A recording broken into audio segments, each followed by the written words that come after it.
पाठ 10 विशेषण एडजेक्टिव। यह गाय सफेद है। 3 लड़कियां साइकिल चला रही हैं। सुंदर फूलों को मत तोड़ो, पेड़ बहुत ऊंचा है। ऊपर दिए गए वाक्यों में सफेद रंग गाय की विशेषता का सूचक है।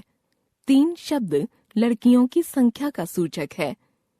इसी प्रकार सुंदर शब्द फूलों के गुण के बारे में बता रहा है तथा ऊंचा शब्द से पेड़ की विशेषता का बोध हो रहा है। ये सभी शब्द विशेषण हैं। जो शब्द संज्ञा अथवा सर्वनाम की विशेषता बताते हैं विशेषण कहलाते हैं। विशेषण जिन शब्दों की विशेषता बताते हैं उन्हें विशेष्य कहते हैं। जैसे विशेषण विशेष्य, सफेद गाय, 3 लड़कियां, सुंदर फूल, ऊंचा पेड़। विशेषण के भेद काइंड्स ऑफ एडजेक्टिव। विशेषण के निम्नलिखित 4 भेद होते हैं। गुणवाचक विशेषण एडजेक्टिव ऑफ क्वालिटी। जो शब्द किसी संज्ञा अथवा सर्वनाम के गुण, दोष, आकार, अवस्था, दशा, स्थान एवं रंग आदि का बोध कराते हैं गुणवाचक विशेषण कहलाते हैं। गुण का बोध कई प्रकार से संभव है। गुण दयालु, कठोर, भला, परिश्रमी आदि। दोष दुष्ट, पापी, कायर, कामचोर आदि। आकार लंबा, नाटा, मोटा, पतला, गोल आदि। रंग काला, गोरा, हरा, पीला, सांवला आदि। दशा या अवस्था अमीर, गरीब, स्वस्थ, कमजोर, पतला, गाढ़ा आदि। स्वाद कड़वा, खट्टा, चटपटा, मीठा, कसैला आदि। काल नया, पुराना, दैनिक, मासिक, साप्ताहिक आदि। स्पर्श कठोर, कोमल, चिकना, खुरदरा आदि। संख्यावाचक विशेषण एडजेक्टिव ऑफ नंबर। जो शब्द संज्ञा अथवा सर्वनाम की संख्या का बोध कराते हैं संख्यावाचक विशेषण कहलाते हैं। जैसे 4, 7, दोनों, कुछ, बहुत, थोड़ा, पहला, 1 दर्जन, सभी आदि। संख्यावाचक विशेषण 2 प्रकार के होते हैं। निश्चित संख्यावाचक विशेषण। जिन विशेषण शब्दों से किसी निश्चित संख्या का बोध होता है उन्हें निश्चित संख्यावाचक विशेषण कहते हैं। जैसे 2 पक्षी, पहला आदमी, 3 लड़कियां आदि। अनिश्चित संख्यावाचक विशेषण। जिन शब्दों से किसी निश्चित संख्या का बोध नहीं होता उन्हें अनिश्चित संख्यावाचक विशेषण कहते हैं। जैसे कुछ, अधिक, सभी आदि। परिमाणवाचक विशेषण एडजेक्टिव ऑफ क्वांटिटी। वे शब्द जो संज्ञा अथवा सर्वनाम के परिमाण, मात्रा का बोध कराते हैं परिमाणवाचक विशेषण कहलाते हैं। जैसे 1 किलो, 2 मीटर, 5 लीटर आदि। परिमाणवाचक विशेषण 2 प्रकार के होते हैं। 3 लीटर दूध दे दीजिए, 2 किलो गाजर दीजिए। निश्चित परिमाणवाचक 2 लीटर, 4 मीटर, 3 किलोग्राम आदि।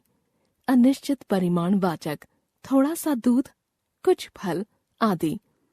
संकेतवाचक विशेषण डेमोन्स्ट्रेटिव एडजेक्टिव। जो सर्वनाम शब्द विशेषण के रूप में प्रयोग किए जाते हैं या संज्ञाओं से पहले आकर उनकी ओर संकेत करते हैं संकेतवाचक विशेषण कहलाते हैं। जैसे यह, ये, वह, वे आदि। इन्हें सार्वनामिक विशेषण भी कहते हैं। यह घर मेरा है, ये फल बहुत मीठे हैं।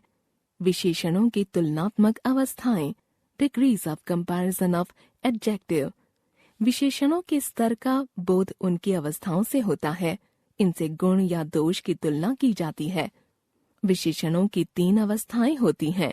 मूलावस्था पॉजिटिव, उत्तरावस्था कंपैरेटिव, उत्तमावस्था सुपरलेटिव। मूलावस्था इस अवस्था में विशेषण अपने मूल रूप में प्रयोग में आते हैं। जैसे करीना सुंदर है। उत्तरावस्था, इस अवस्था में किसी विशेषण द्वारा दो व्यक्तियों या दो वस्तुओं की तुलना की जाती है, जैसे प्रियंका करीना से सुंदर है। उत्तमावस्था, इस अवस्था में विशेषण द्वारा दो या दो से अधिक वस्तुओं या व्यक्तियों की तुलना की जाती है और उनमें से एक की सर्वाधिक न्यूनता या अधिकता बताई जाती है, जैसे ऐश्वर्या सबसे सुंदर है। संस्कृत के शब्दों में विशेषण की मूलावस्था में तर और तम लगाकर क्रमशः उत्तरावस्था और उत्तमावस्था बनाई जाती है, जैसे मूलावस्था, उत्तरावस्था, उत्तमावस्था, तीव्र, तीव्रतर, तीव्रतम, चतुर, चतुरतर, चतुरतम, योग्य, योग्यतर, योग्यतम, महान, महानतर, महानतम, प्रिय, प्रियतर, प्रियतम, उच्च, उच्चतर, उच्चतम, निम्न, निम्नतर, निम्नतम, सुंदर, सुंदरतर, सुंदरतम, अधिक, अधिकतर, अधिकतम। विशेषणों की रचना। संज्ञा शब्दों से विशेषणों की रचना। संज्ञा विशेषण। वर्ष, वार्षिक। प्रकृति, प्राकृतिक। श्रद्धा, श्रद्धालु। कृपा, कृपालु। आत्म, आत्मिक। नगर, नागरिक। समाज, सामाजिक। ग्राम, ग्रामीण। व्यवहार, व्यावहारिक। रंग, रंगीन। सच, सच्चा। पुलक, पुलकित। स्मरण, स्मरणीय। विश्वास, विश्वसनीय। सर्वनाम शब्दों से विशेषणों की रचना। सर्वनाम विशेषण। मैं, मुझसा। यह, ऐसा। जो, जैसा। आप, आपसा या आपसी। वह, वैसा। कौन, कैसा। तुम, तुमसा। क्रिया शब्दों से विशेषणों की रचना। क्रिया विशेषण। तैरना, तैराक। खाना, खाऊ। बेचना, बिकाऊ। देखना, दिखावटी। पढ़ना, पढ़ाकू। लड़ना, लड़ाकू। कमाना, कमाऊ। घूमना, घुमक्कड़। अव्यय शब्दों से विशेषणों की रचना। अव्यय विशेषण। ऊपर, ऊपरी। बाहर, बाहरी। नीचे, निचला। आगे, अगला। पीछे, पिछला। भीतर, भीतरी।